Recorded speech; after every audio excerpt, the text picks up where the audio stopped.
जय श्री राम। नमस्कार साथियों, आप सभी का लेवल अप स्टडी चैनल पर स्वागत है। और परमाणु संरचना के बारे में एक वीडियो ऑलरेडी अपलोड है और दूसरा वीडियो आज लेकर आया हूँ मैं आपके लिए। तो देखिए साथियों, लाइक शेयर एंड सपोर्ट बनाए रखिएगा ताकि आगे आने वाले एग्ज़ाम्स के अंदर आपको ज़्यादा से ज़्यादा फ़ायदा मिले। एक भी कॉन्सेप्ट पीछे नहीं रह रहा है, बहुत ही अच्छा कंटेंट दिया जा रहा है, एक बार और बोल रहा हूँ। तो देखिए साथियों, अब हम आज सेकेंड वीडियो लेकर आए आपके लिए परमाणु संरचना के बारे में, और इस वीडियो के अंदर हमारा पूरा चैप्टर हो जाएगा परमाणु संरचना कंप्लीट। तो देखिए साथियों, आगे चलते हैं। और कल हमने पहला देखा था परमाणु के बारे में कि परमाणु के बारे में सर्वप्रथम किसने बताया था।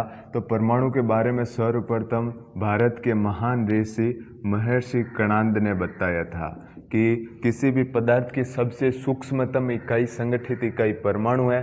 परमाणु अविनाशी है, परमाणु अविभाज्य है। ये किसने बताया था? सर्वप्रथम महर्षि कणाद ने बताया था। कब बताया था? 800 ईसा पूर्व में। कब?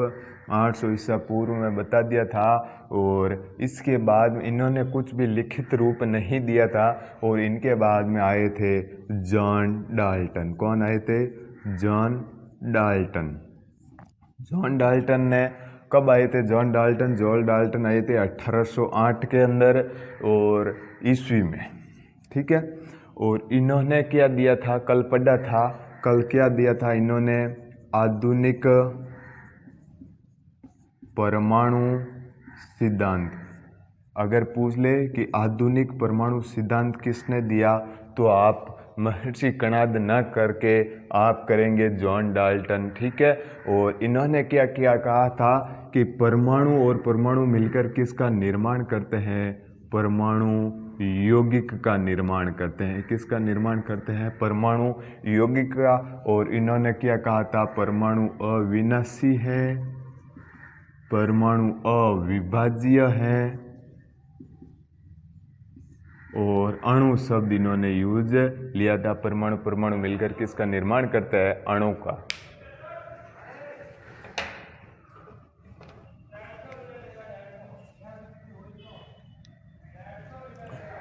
इसके बाद में परमाणु के बारे में और खोजबीन हुई और आए थे महान वैज्ञानिक जे थॉमसन। कौन आए थे? जे थॉमसन कब आए थे? 1904 ईस्वी में। कब आए थे? 1904 ईस्वी के अंदर जे थॉमसन आया था। और जे थॉमसन ने प्लम पुडिंग, कौन सा? प्लम पुडिंग नियम दिया, या फिर प्लम पुडिंग को आप जैसा जानते हैं, इसको क्या कहते हैं? तरबूज सिद्धांत भी कहते हैं। तरबूज सिद्धांत भी कहते हैं, ठीक है।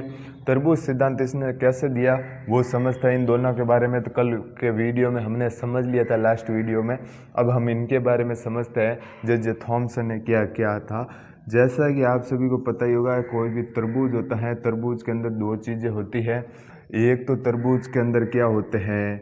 बीज। क्या होते हैं तरबूज के अंदर? बीज। और दूसरा क्या होता है?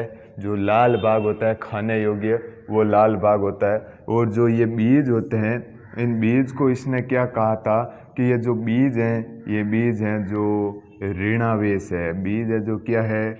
ऋणावेश। और जो लाल भाग है, खाने योग्य भाग है, वो क्या है? वो है हमारा धनावेश। क्या है? धनावेश, ठीक है। तो अब इनको दोनों को देकर ऋणावेश और धनावेश के बारे में बताया था। तो इसको देखकर एक प्रश्न बनता है कि परमाणु के अंदर आवेश वितरण की चर्चा सर्वप्रथम किसने की? तो परमाणु के अंदर आवेश वितरण की चर्चा किसने की थी? तो वो थे जे थॉमसन। आवेश वितरण की चर्चा सर्वप्रथम किसने की थी? आवेश वितरण की चर्चा तो वो की थी जे थॉमसन ने। आवेश वितरण की चर्चा की थी। और जो बीज है उसको तो कहा था ऋणावेश, और जो खाने योग्य लाल भाग होता है उसे इसने क्या कहा था? धनावेश कहा था। इसके बारे में प्लम पुडिंग सिद्धांत के बारे में इतना ही था, ये ध्यान रखना। सर्वप्रथम आवेश वितरण की चर्चा किसने की थी? तो की थी जे थॉमसन ने। प्रथम परमाणु सिद्धांत, आधुनिक परमाणु सिद्धांत किसने दिया था? जॉन डाल्टन ने। आधुनिक नहीं है, सॉरी, प्रथम है। क्या है? प्रथम परमाणु सिद्धांत। प्रथम परमाणु सिद्धांत किसने दिया था? जॉन डाल्टन ने। आधुनिक परमाणु सिद्धांत किसने दिया वो आगे देखेंगे। उससे पहले हम और देख लेते हैं कि एक वैज्ञानिक थे हमारे रदरफोर्ड। रदरफोर्ड के बारे में अब देखिए, रदरफोर्ड के बारे में देखते हैं।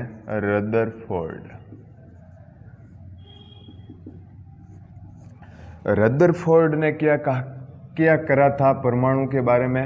इसने एक स्वर्ण पन्नी किया। यूजली इसने एक स्वर्ण पन्नी का प्रयोग किया।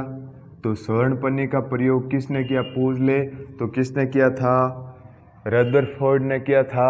और स्वर्ण पन्नी पर कौन से कणों की बौछारें की थी? तो स्वर्ण पन्नी पर इसने कौन से कणों की बौछारें की थी?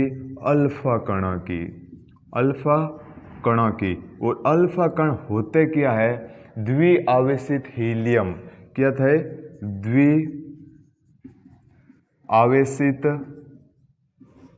हीलियम।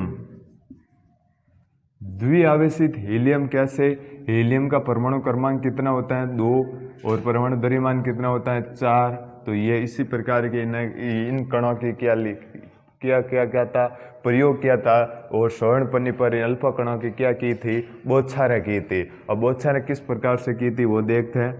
ये स्वर्ण पन्नी ली, बहुत ही पतली स्वर्ण पन्नी ली इसने, और यहाँ से इसने अल्फा कणों का जो बौछारें करवाई थी, तो इसने बौछारें करवाई थी। तो देखिए लगभग इसने कितने हजार कणों की बौछारें करवाई थी? तो लगभग इसने 20,000 कितने? 20,000 कणों की बौछारें करवाई थी। शॉर्ट में बना रहा हूं, ठीक है। 20,000 कणों की बौछारें की थी। कितने? 20,000 कणों की बौछारें, ठीक है। 20,000 कणों की क्या की थी इसने?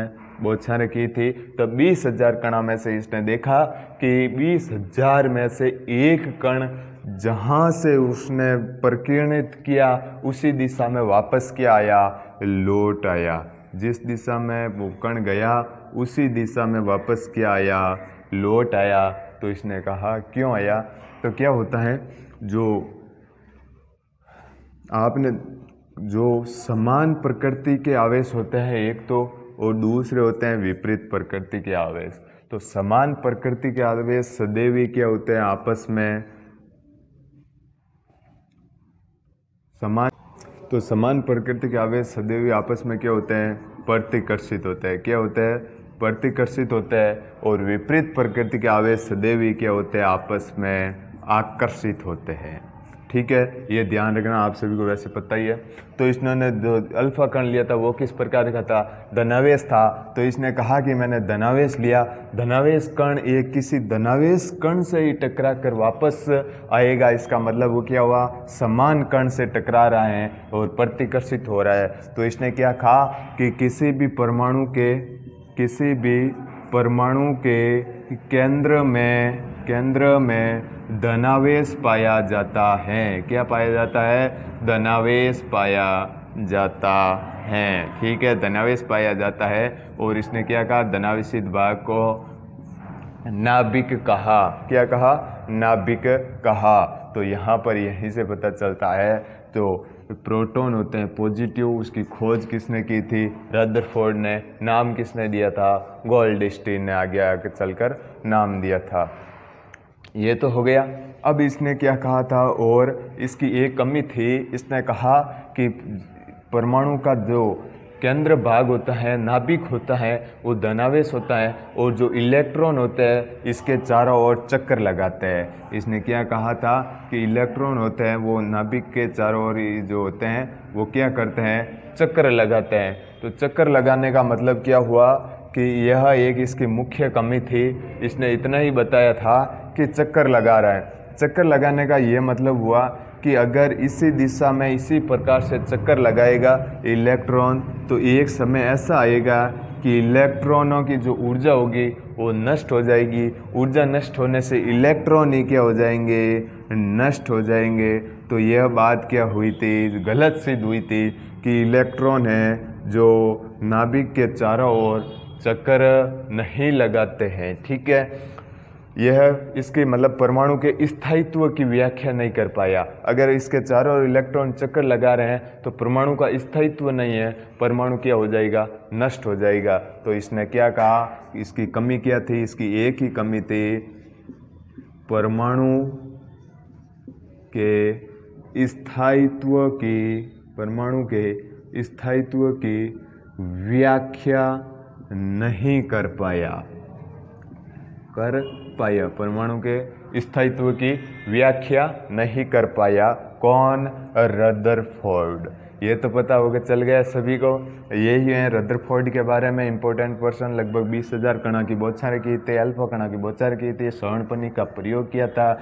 समान प्रकृति के आवेशों के बीच में प्रतिकर्षण होता है और विपरीत प्रकृति के आवेशों के बीच आकर्षण होता है। और 20,000 कणों में से एक कण उस टकरा कर वापस आया, प्रतिकर्षित हुआ था। इसने कहा था कि जो परमाणु के केंद्र में धनावेश भाग होता है, जिससे टकराकर वो 20,000 में से एक कण वापस आया है। और इसकी कमी थी, इसने कहा था कि जो इलेक्ट्रॉन है नाभिक के चारों ओर चक्कर लगाते हैं, अगर नाभिक के चारों ओर चक्कर लगा रहे हैं तो एक समय ऐसा आएगा कि इलेक्ट्रॉन है जो सिकुड़ कर नष्ट हो जाएंगे। इसी प्रकार से जो केंद्र भाग में आकर ही वो इलेक्ट्रॉन है जो सिमट जाएंगे। अगर वहाँ पर आ गए तो इलेक्ट्रॉन ही क्या हो गया, नष्ट हो गया। तो इसकी कमी थी कि परमाणु के स्थायित्व की क्या नहीं कर पाया, व्याख्या नहीं कर पाया। ठीक है, अब हम आगे चलते हैं। नील्स बोर आया था इसके बाद में, उसके बारे में नील्स बोर ने क्या कहा था, इसने एक ही बात कही थी कि रदरफोर्ड सही था।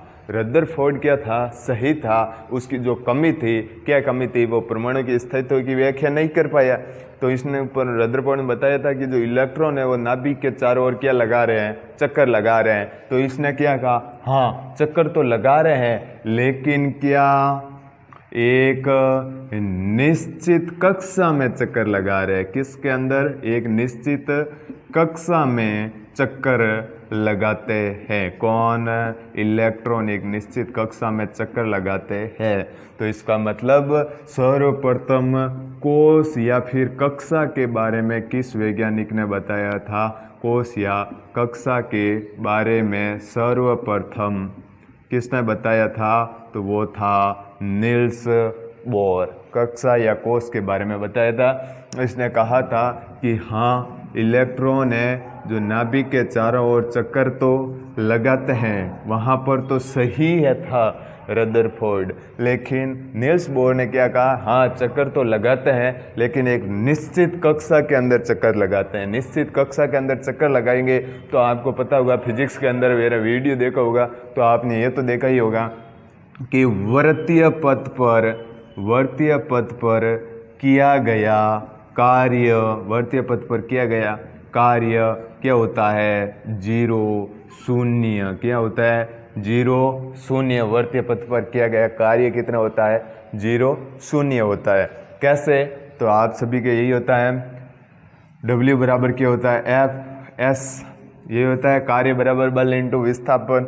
बल यहाँ पर तो हमें देखो ही मत, पहले विस्थापन एक चक्कर लगाने के लिए विस्थापन कितना होता है? वर्तीय पथ पर विस्थापन एक चक्कर समाप्त होने पर 0। तो W बराबर F इंटू 0। W बराबर क्या हो जाएगा? 0। तो कार्य तथा ऊर्जा एक दूसरे के क्या है? समतुल्य है।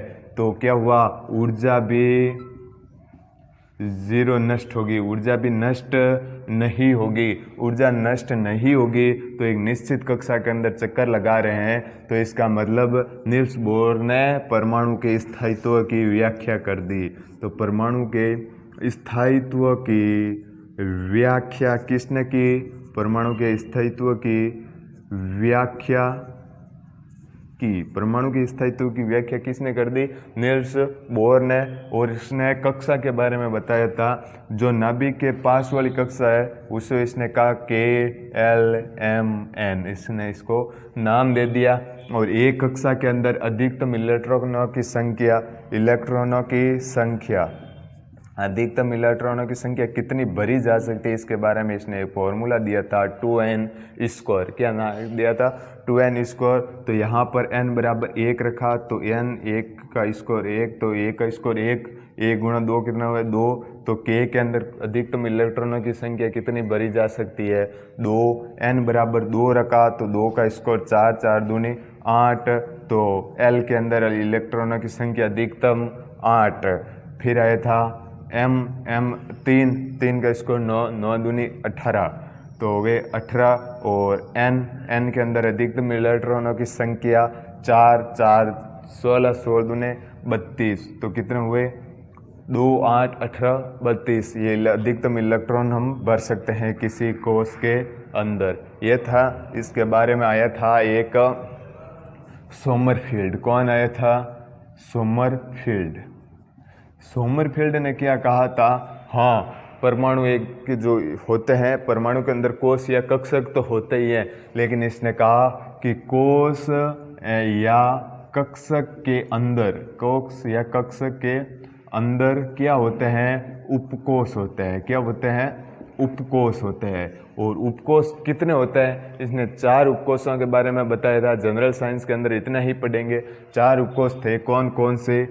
SPDF। क्या पढ़ाया था? SPDF। इसने 4 उपकोशों के बारे में बताया था। यह तथा सोमरफील्ड। उसके बाद में आया था हमारा बोर एवं बरी। कौन आया था सोमरफील्ड के बाद में? बोर, बरी। बोर एवं बरी। तो सर्वप्रथम पूछ ले कि इलेक्ट्रॉनिक विन्यास के बारे में किसने बताया था? क्या? इलेक्ट्रॉनिक विन्यास के बारे में किसने बताया था? तो इलेक्ट्रॉनिक विन्यास के बारे में बोर एवं बरी ने बताया था सर्वप्रथम। उसके बाद में आया था डी ब्रोगली। कौन आया था? De Broglie. तो डी ब्रोगली आया था, और डी ब्रोगली ने किसी भी परमाणु कण की द्वितीय प्रकृति के बारे में बताया। क्या बताया था? द्वितीय प्रकृति के बारे में बताया था। कण की द्वितीय प्रकृति कैसे? कि कण की द्वितीय प्रकृति तरंग एवं कण, इसके बारे में बताया था। और फिर इसके बाद में आया था श्रोडिंगर।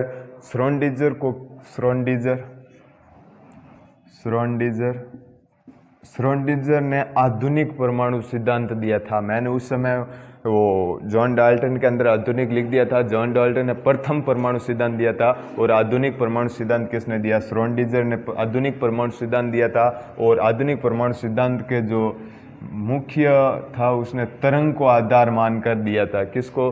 तरंग को आधार मानकर श्रोडिंगर ने बताया था। और आधुनिक परमाणु सिद्धांत पूछ ले, आधुनिक परमाणु सिद्धांत किसने दिया? तो आधुनिक परमाणु सिद्धांत किसने दिया था?